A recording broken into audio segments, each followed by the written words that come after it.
साल 1950 का यह एक चौंकाने वाला किस्सा रानी बाजार का है। यहाँ राम प्रकाश रहता था, जिसकी बेटी को 5 साल की उम्र में कैंसर हो गया। कई डॉक्टरों को दिखाने और इलाज कराने पर भी उसमें किसी तरह का कोई सुधार नजर नहीं आया। होते होते एक रात कैंसर ने उसकी जान ले ली। उस बच्चे की जान रात को करीब 1 बजे गई थी। उसी रात को पास के ही एक गाँव की महिला मोहिनी को एक ट्रक ने टक्कर मार दी थी। मोहिनी के परिवार वालों ने पूरी विधि के साथ उसे अंतिम विदाई दी। अब बच्ची के परिवार वाले भी उसे दफनाने के लिए जंगल की तरफ निकले। जंगल जाते समय अचानक से उस लड़की के शरीर में हलचल हुई। सभी हैरान हो गए कि मर्द लड़की का शरीर कैसे हिल रहा है। थोड़ी ही देर में लड़की जिंदा हो गई और उसके परिवार वाले खुशी खुशी उसे अपने साथ घर ले गए। किसी को इस बात की भनक नहीं थी कि उस लड़की के अंदर उसी रात ट्रक से टकराने वाली मोहिनी की आत्मा घुस गई थी। बच्ची जब से मौत से लौट कर आई थी,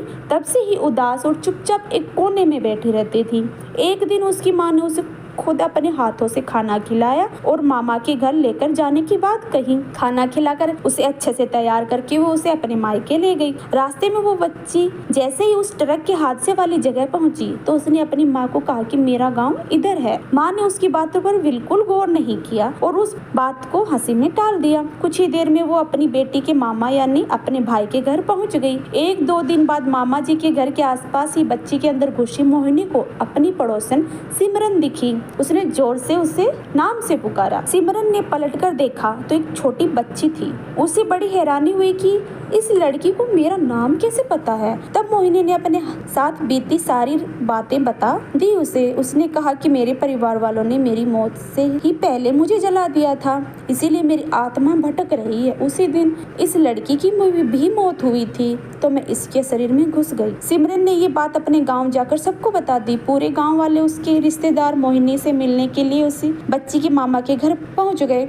उस लड़की के अंदर रह रही मोहिनी की आत्मा ने सबको एक एक करके पहचान लिया। कुछ देर बातें करने के बाद वो अपने परिवार वालों के साथ अपने घर चली गई। अब उस लड़की की माँ बच्ची को घर में न देखकर परेशान थी। जब उसे पता चला कि वो कुछ लोगों के साथ दूसरे गाँव गई है तो वो उसे बुलाने के लिए चली गई। अपने परिवार के साथ खुश मोहिनी ने वापस आने से मना कर दिया। पास के ही लोगों ने उसे समझाया कि तुम्हें दोनों परिवार के साथ रहना चाहिए, इससे सभी को खुशी मिलेगी। तुम किसी एक परिवार को दुखी नहीं कर सकती हो। इस बात को सुनने के बाद लड़की के शरीर में रह रही मोहिनी अपनी माँ के साथ वापस आने के लिए राजी हो गई। अब वो दोनों परिवारों के साथ खुशी खुशी रहने लगी। इस कहानी से हमें क्या शिक्षा मिलती है? इस कहानी से हमें ये सीख मिलती है कि जल्दबाजी में किया गया कार्य अधूरा रह जाता है। इसीलिए कोई भी कार्य करने से पहले उसे अच्छे से देख परख लेना चाहिए और उसके बाद ही उस कार्य को करना चाहिए। धन्यवाद वीडियो देखने के लिए।